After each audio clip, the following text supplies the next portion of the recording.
Hello दोस्तों। आज की कहानी है 8 साल की ऐसी लड़की की जिसने 8 साल में ही इतना सब कुछ सहन किया है। अगर आप लोगों को मेरी ये कहानी अच्छी लगी तो प्लीज़ चैनल को सब्सक्राइब या पेज को फॉलो कर दीजिए। मैं 8 साल की थी तब उस अंकुल ने मेरी फ्रॉक उठा की गंदी हरकत पर मुझे क्यों लगा मैं ही हूँ गंदी लड़की।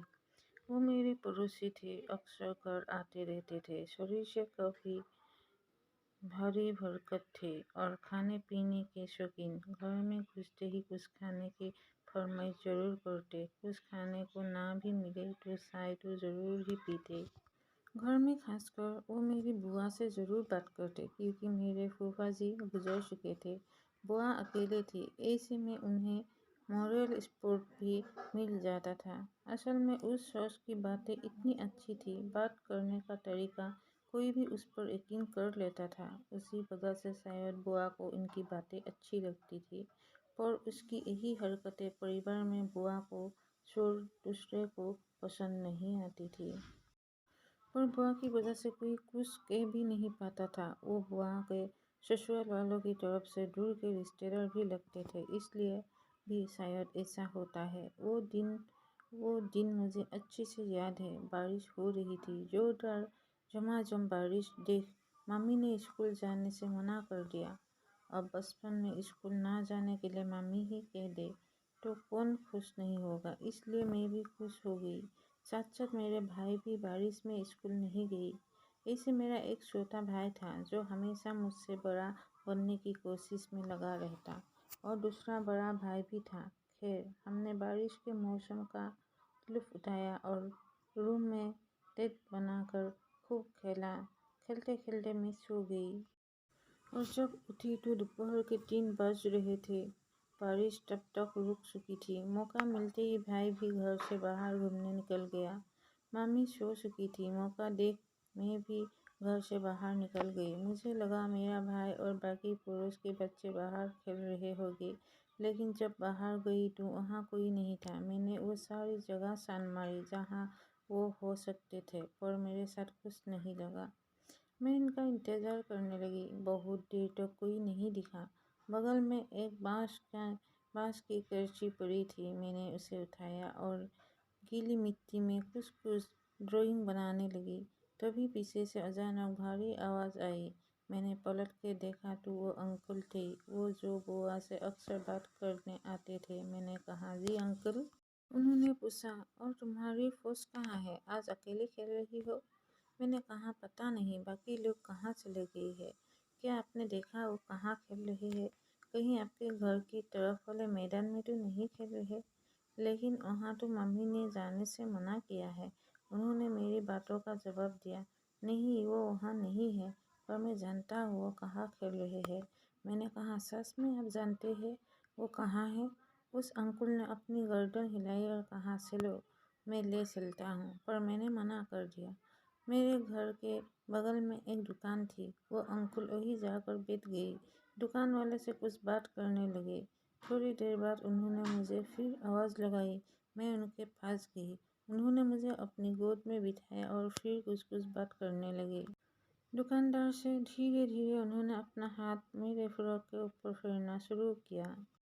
वो मुझे नीचे छूने लगे। मुझे अजीब लगा, कुछ गंदा भी महसूस होने लगा। मैंने थोड़ा तेज़ी से पैर हिलाया, फिर वो संभल गई। मैं उनसे खुद को छुड़ाने की कोशिश करने लगी, पर उन्होंने मुझे जाने नहीं दिया। कहने लगी कि अरे क्या हुआ तुम्हें? अभी तो तुम्हें खेलने जाना था। चलो मैं लेकर चलता हूँ। फिर वो दुकानदार गुप्ता जी से कहते हैं, ठीक है मैं चलता हूँ, बच्ची को खेलना है भाइयों के साथ। गुप्ता जी ने कुछ नहीं कहा, जैसे वो जानते हैं वो सारी चीज़ें। मैं उस अंकुल के साथ नहीं जाना चाहती थी, पर उन्होंने मुझे ज़बरदस्ती गोद में उठा लिया और कहीं लेकर जाने लगे। मैंने उनको मना किया, पर उन्होंने मेरी बात नहीं सुनी। पहले मुझे वो एक दुकान ले गई। वहाँ कुछ चॉकलेट खरीदकर मेरे हाथ में पकड़ा दिया और कुछ ज़बरदस्ती मेरे मुंह में डाल दिया ताकि मैं कुछ बोल ना सकूं। फिर मुझे वो एक सुनसान रास्ते की तरफ ले जाने लगे। मुझे कुछ ठीक नहीं लग रहा था। मुझे कुछ कुछ समझ में आ रहा था, मेरे साथ कुछ बुरा होने वाला है। चलते चलते वो मुझे आम के बगीचे तक ले गई और वहाँ ज़बरदस्ती मुझे सुनने की कोशिश करने लगी। मैंने अपना मुंह घुमा लिया और जिद करने लगी, मुझे घर जाना है। जिस रास्ते से वो मुझे लेकर जा रहे थे, वहाँ मैं कई बार अपनी दोस्त के साथ जा चुकी थी।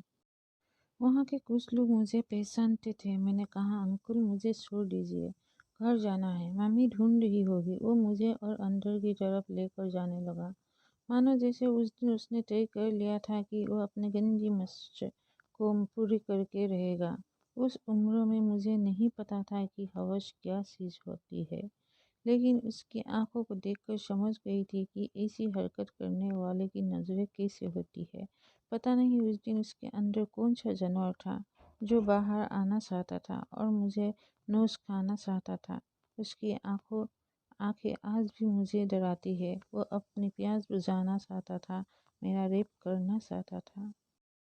हाँ, खुद से घर चले जाओ, कहीं रुकना मत, सीधा रास्ता है। मैं रोते रोते अपने घर पहुंच गई। मम्मी ने देखा, पहले 2 थप्पड़ लगाए और गुस्से में पूछने लगी, कहाँ थी, शाम हो गई है, किससे पूछकर बाहर गई थी। मैंने कोई जवाब नहीं दिया। बोलती भी क्या, मेरी हालत उस वक्त कुछ बोलने की थी भी नहीं। मेरे साथ क्या हुआ और क्या हो सकता था, मुझे इसका इल्म भी नहीं थी। मैंने कुछ नहीं बोला, पैर धुए कमरे में गई और सो गई। मम्मी को मेरा व्यवहार कुछ अजीब लगा। उन्होंने मुझे जगाया और पूछा, क्या हुआ। मैंने कुछ नहीं बोला। कई महीने बीत गई, मैंने अपनी बात किसी को भी नहीं बताई।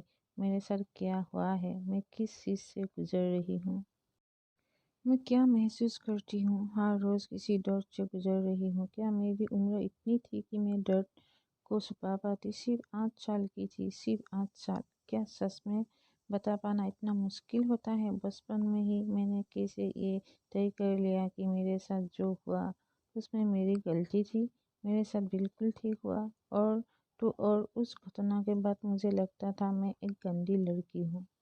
ये गंदी लड़की क्या होती है, ये सब मेरे दिमाग में आया कहाँ से। मैं 14 साल से इस हादसे को अपने अंदर क्यों दबाए हूँ।